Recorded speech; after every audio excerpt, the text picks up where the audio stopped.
Welcome to HFY Codex.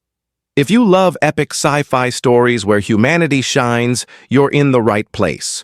Don't forget to like, comment, and subscribe for thrilling HFY adventures. Join us and be part of the journey. The girl in the shadows, rain, poured from the dark sky, turning the narrow streets into rivers. Evan pulled his jacket tighter around himself as he walked home, his boots splashing in the shallow water. The city was quiet at this hour, only the sound of rain and the distant hum of neon signs filling the air. He had taken a shortcut through an alley, hoping to get home faster, but halfway down he slowed his steps. Something was different tonight. He heard it. Faint. Broken breathing mixed with a soft sound, like someone trying not to cry. He turned, his head scanning the shadows. There, near a dumpster, he saw movement. A figure crouched low, wrapped in something torn and wet, trembling in the cold. Evan's first thought was that it was a homeless person, but as he stepped closer, the truth became clear. She was not human. Her skin had a faint, strange glow under the rain, pale and smooth like polished stone. Her hair clung to her face. Silver white and dripping with water, two delicate pointed ears peeked out from under the tangled strands. Her eyes were closed, but her lips moved as if whispering to herself. Evan hesitated. He had seen aliens before in the city, but never one in this condition. She looked thin. Far too thin, her clothes nothing more than rags that stuck to her fragile frame. Her breathing was shallow, and she was shaking, not just from the cold, but from hunger. He stepped closer and spoke gently. "Hey, are you okay?" The girl's head lifted slightly, and her eyes opened. Evan froze. Her pupils flashed with a strange color, not just one, but shifting shades, deep violet to silver in a heartbeat. It was like looking into a storm. She stared at him, her lips parting. When she spoke, her voice was soft, but carried something strange. "If you help me, human, you won't be safe." Before Evan could ask what she meant, her body swayed, and she collapsed sideways into the water. Without thinking, he rushed forward and caught her before her head hit the ground.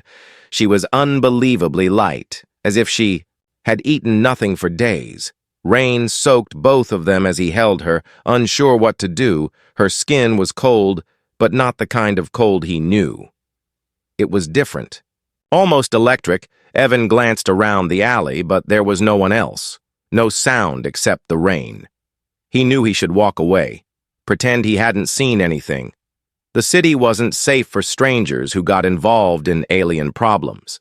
But something about her face, even pale and weak, made it impossible for him to leave. "I'm getting you out of here," he muttered, more to himself than to her. He adjusted his grip, lifting her carefully into his arms. Her head rested against his shoulder, her breathing shallow but steady. Evan carried her out of the alley, feeling as if every shadow was watching him. The streets were almost empty, but he still kept looking over his shoulder. He didn't know why, but he felt like someone, or something, might be following. At one point, he caught sight of a faint light far behind him, moving in an odd, jerking way. It wasn't a street lamp. It disappeared as soon as he turned fully, but it left him with a cold feeling in his gut. By the time he reached his small apartment building, the rain had soaked him through. He fumbled with the keys, keeping one arm around the unconscious girl. Inside, the warm air wrapped around him, and he shut the door quickly. He carried her to the couch and laid her down, pulling a blanket over her. For a moment, he just stood there, breathing hard, trying to make sense of what had happened. The girl stirred, her fingers twitching slightly. Her lips moved again, this time whispering something he couldn't understand. It was a language unlike any he had heard. Soft, flowing, almost like a song. Then she opened her eyes again, those stormy, shifting eyes. She looked at him for a long moment before speaking in broken human speech. "Why Help me, Evan crouched beside her. Because you need it. She blinked slowly, as if his answer confused her. Her gaze drifted to the window, the rain still streaming down outside. Hunters, she whispered, her voice barely a breath. Before Evan could ask, her eyes closed again, and she slipped back into unconsciousness. A shiver went down his spine.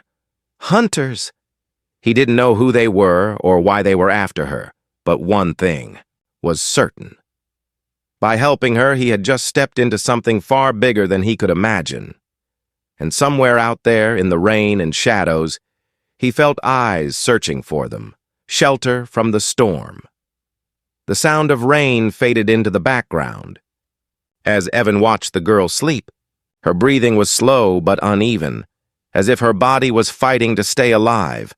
The blanket covered most of her, yet he could see how thin she was, the shape of her bones pressing against her skin. Beside the couch, he placed a steaming bowl of soup, the smell of it filling the small room. He didn't know if her kind even liked human food, but it was all he had. A low groan escaped her lips, and her eyes opened just a little. When she saw him, she flinched, curling deeper into the blanket. It's okay, Evan said softly, holding his hands up to show he meant no harm.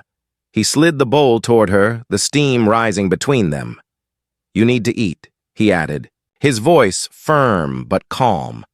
For a moment she didn't move, her eyes darting to the door, the window, even the shadows in the corners of the room. Only when her stomach growled loudly did she reach out. Her fingers trembled as she took the spoon.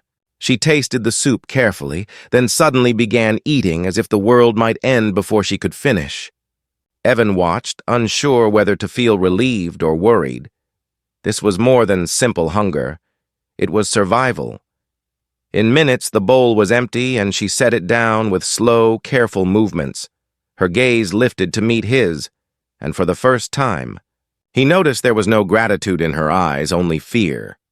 Why? She asked again, her voice stronger now. Why help me? Evan leaned against the wall, arms crossed. Because you were dying in the rain, he replied. That's reason enough. The girl shook her head slowly, the silver strands of her hair catching the light. No human does this for my kind, she said, almost accusing. They know it brings danger. The word danger echoed in his mind. He thought about the strange light he had seen behind him earlier, the sense of being watched. Danger from who? He asked, his voice low, her eyes darkened, the stormy colors swirling faster. Hunters, she whispered, the word tasting like poison in her mouth. They come when the sky burns red. They follow the scent of the crystal. Evan frowned. Crystal? She hesitated, then pulled something from under her torn clothes. It was small, no bigger than his thumb, glowing faintly with a deep blue light. The glow reflected in her shifting eyes, making them seem even stranger. They want this, she said. They will kill for it. Evan stared at the crystal, its light pulsing like a heartbeat. What is it? He asked. She looked away. You don't want to know. Her tone was final, but her hands were shaking as she tucked it back close to her body. Outside, thunder rumbled, and the window glass trembled slightly. Evan walked to it, pulling the curtain aside just enough to see.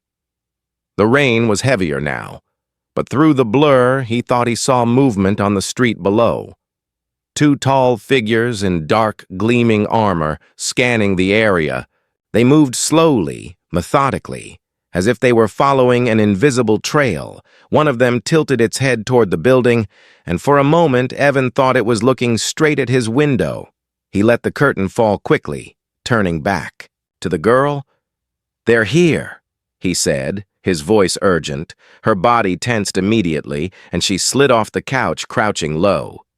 "You must hide me," she said, her voice barely a breath. "If they find me, they take you too." Evan hesitated. Only for a moment he grabbed the blanket and tossed it over her.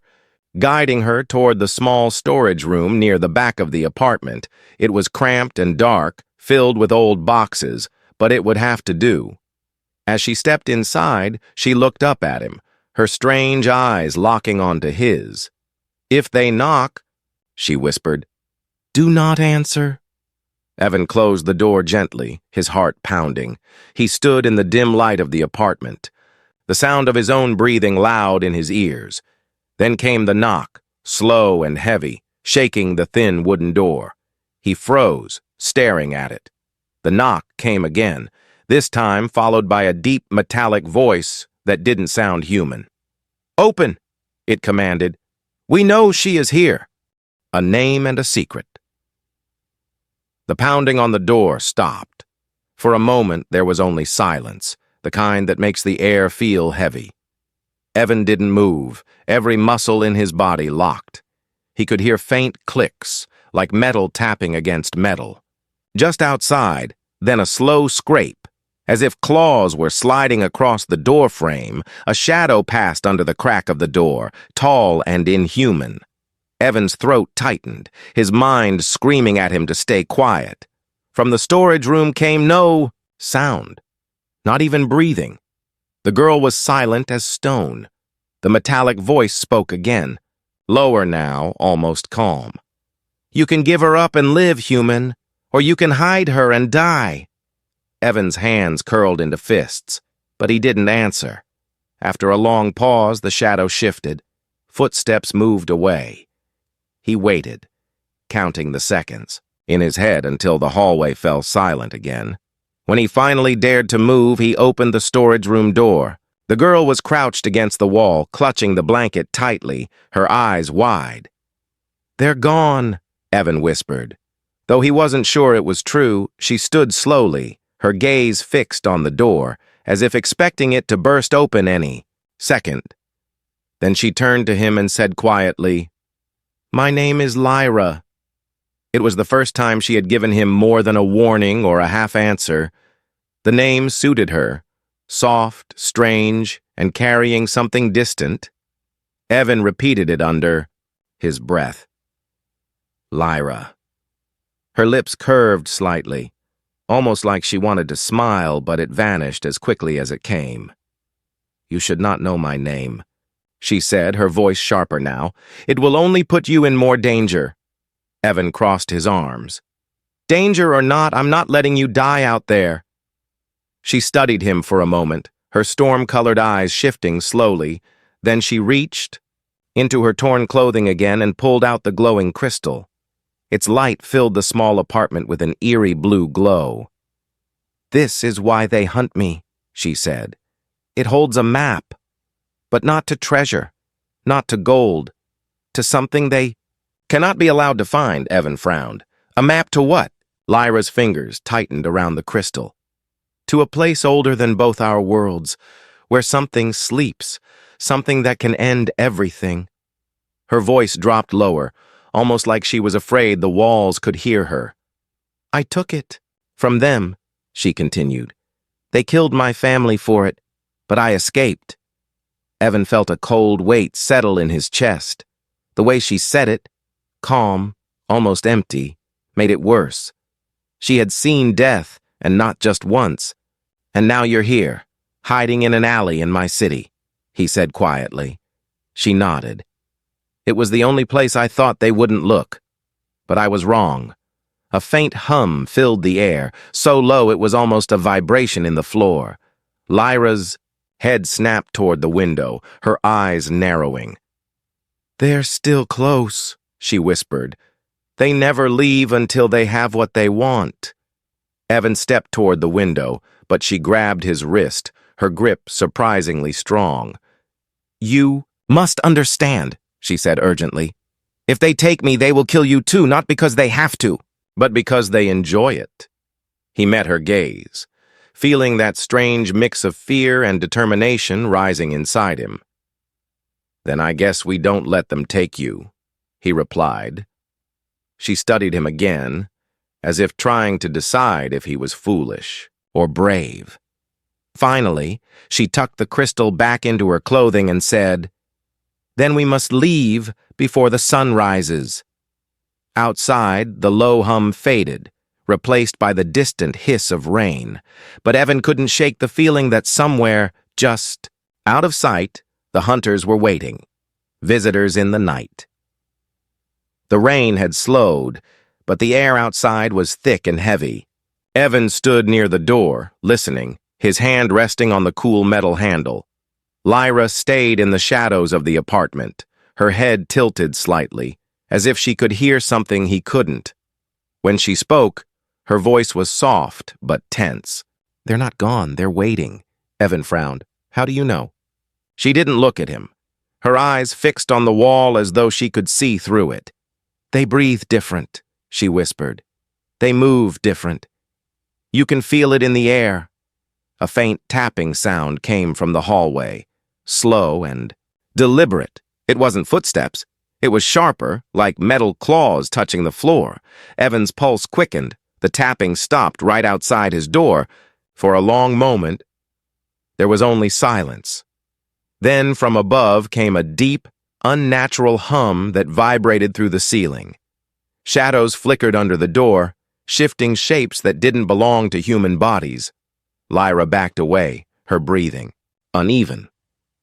"They brought a seeker," she said, her voice almost shaking. "It smells for the crystal. It never sleeps." Evan glanced at her. "If it can smell it, then we need to get you out of here now." He moved toward the kitchen window, unlocking it. The glass was cold under his hands, rain still trickling down its surface. When he slid it open, a rush of damp night air filled the apartment. But just as he was about to help Lyra climb through, something outside caught his eye. Across the narrow alley stood a tall figure, completely still, its eyes glowing faint red in the dark. It didn't move, didn't blink, but Evan knew it, was looking right at him. "Back," he whispered urgently, pulling Lyra away from the window. The figure tilted its head slowly, then raised a long, curved device that shimmered in the dim light. A sharp burst of sound rang out. Not a gunshot, but a high-pitched crack that made Evan's vision blur for a second. The wall beside the window sizzled, a faint scorch mark appearing where the beam had struck. "They're trying to hurt us," Lyra said, her voice low but steady now. "They want us to run where they can catch us easier." Evan looked at her. "Then we don't run where they expect." He grabbed his old backpack from the floor and stuffed in a water bottle, a flashlight, and the thick jacket he kept for winter.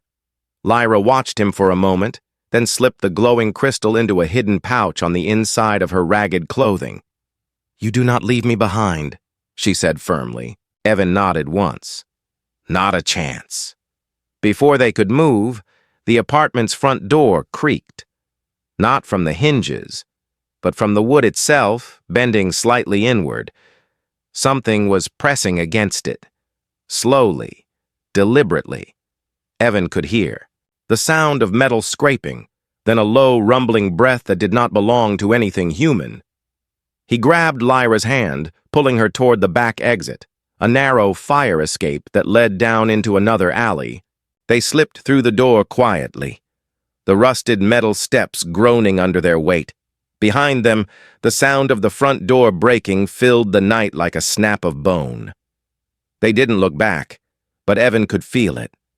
Whatever had been pressing on the door was now inside his apartment, and it would not stop until it found them. The chase. Cold night air bit at Evan's face as he and Lyra rushed down the fire escape. The metal steps were slick with rain, each one groaning under their weight. Far below, the alley was drowned in shadows, but not empty. Evan saw faint shapes moving. Too smooth, too silent to be human. They reached the ground and ran, splashing through puddles. The streetlights ahead flickered strangely, casting light that seemed to bend. Lyra glanced up, her voice urgent. "They've activated a seeker field. It distorts light and sound, makes it harder to hide." Evan's chest tightened. "So they'll know where we are?" She nodded, her hand gripping his tighter. "Unless we break the link?" Behind them came a sharp, metallic click, followed by a strange hum. Evan risked a glance over his shoulder and froze. One of the armored hunters was crouched low, a thin rod in its hands. At the rod's tip floated a glowing sphere, no larger than a coin. It rose into the air and began spinning, sending out faint rings of blue light that washed over the street. Every time the rings passed over them, Evan felt a faint tingle in his skin. "It's marking us," Lyra said quickly. "Now all of them can see where we are." Evan's instincts screamed at him to keep running, but Lyra pulled him sharply to the left. They ducked into a narrow passage between two crumbling buildings, the walls closing in around them. "It can't see through certain metals," she whispered, pressing her palm to the wall. "If we stay near this alloy, the signal is weaker." The hum of the floating sphere grew fainter, but the sound of heavy footsteps replaced it. The hunters were closing in. Evan spotted a low chain-link fence ahead, bent at the corner. He motioned to Lyra, and together they squeezed through, scraping their clothes. On the other side was a small service yard cluttered with metal barrels and stacks of old machinery. Steam rose from a broken pipe, filling the air with mist. They crouched. Low, using the haze as cover, a shadow passed at the far end of the yard. Tall and angular, it stopped, head turning unnaturally far. Scanning the mist, Evan held his breath. The hunter raised a small device and pressed it to the side of its helmet.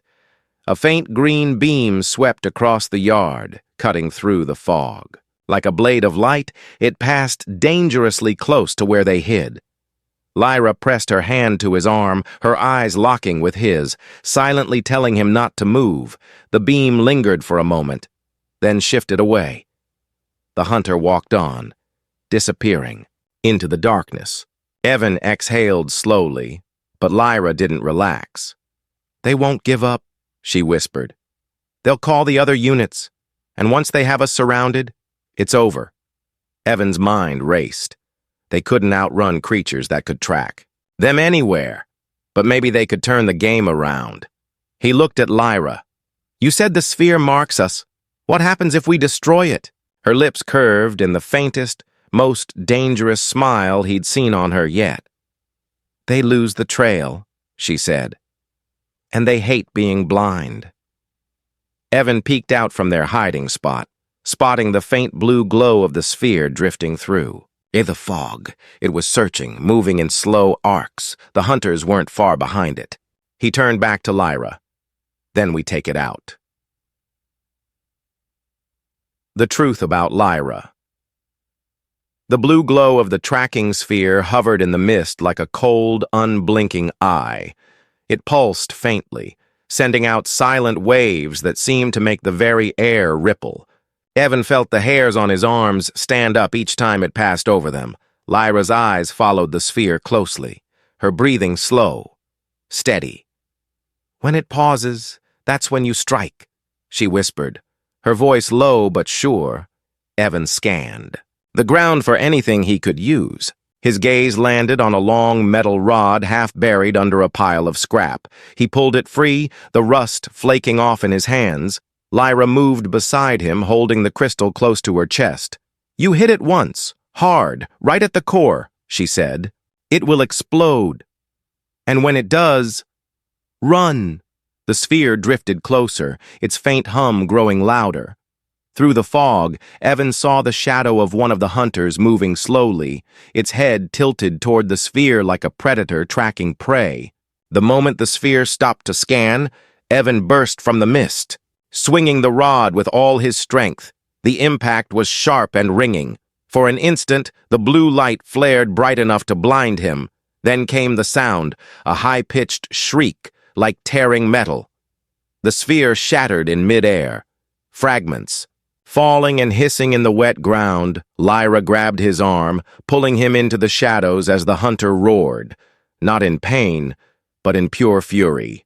The hum of the seeker field faded instantly, leaving the night strangely quiet. "They can't track us now," Lyra said, her voice quick. But they will search every street until they find us. They slipped through the narrow alleys, the sound of the hunters' heavy footsteps echoing behind them. After several turns, they ducked into an abandoned warehouse, its roof sagging, and walls covered in rust. Evan leaned against a crate, catching his breath.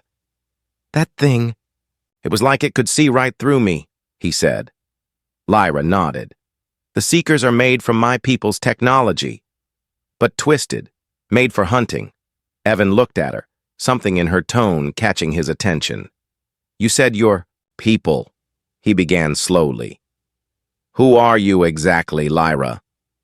For a moment, she said nothing, her gaze on the cracked floor. Then she looked up, and her eyes, stormy and shifting, held a weight he hadn't seen before. "I am not just a refugee," she said softly. "I am the daughter of the High Protector of my world." Evan stared. "Royalty?" Lyra's lips pressed into a thin line. "It means nothing now. My family is gone, my city burned, all because of the crystal." She pulled the glowing object from her clothes, holding it between them. "This is more than a map," she said. "It is a key to a place sealed before your species learned to walk upright, a place holding something that should never be woken." Her fingers tightened around it, her voice dropping lower. "If the hunters get it, they will open the gate, and both our worlds will burn." Evan felt a cold knot in his stomach. "You could have run to anyone, Lyra. Why me?" She met his eyes, her voice quiet but certain.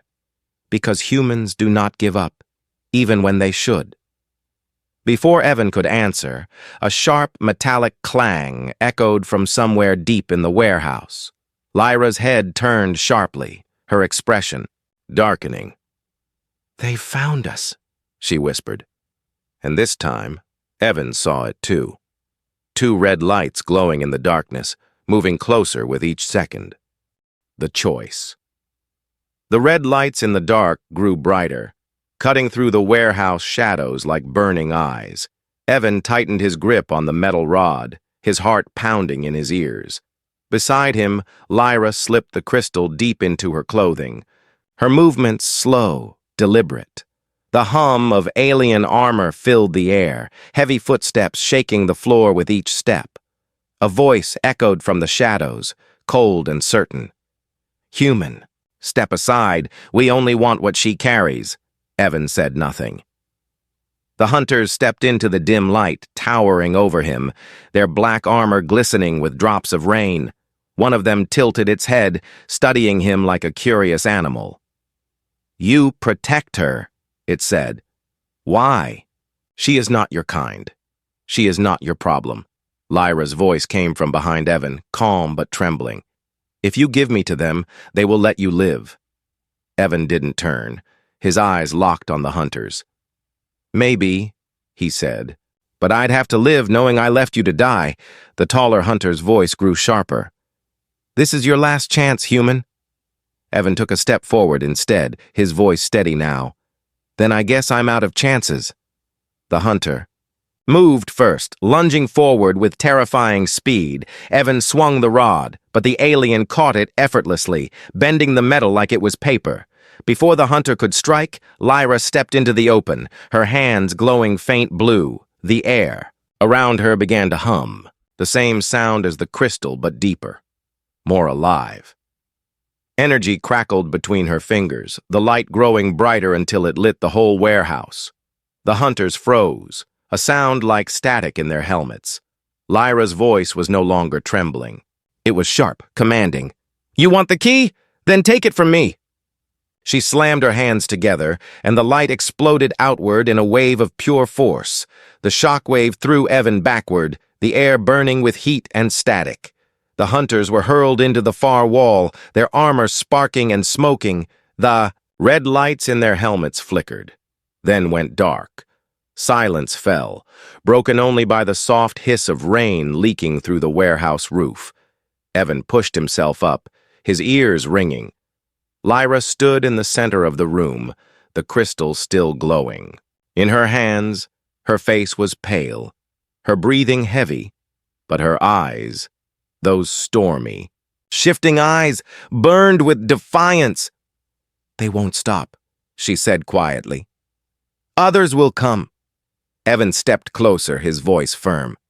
"Then we keep moving, we keep them away from that crystal no matter what it takes." Lyra looked at him for a long moment, then nodded, a faint smile touching her lips. "You are a strange human, Evan," she said. "But maybe you are exactly what I needed." They left the warehouse together, disappearing into the night. Somewhere far above, the clouds shifted, and a faint red glow lit the sky. Evan didn't know what it meant, but he knew one thing. Whatever came next, he wasn't letting go of her hand,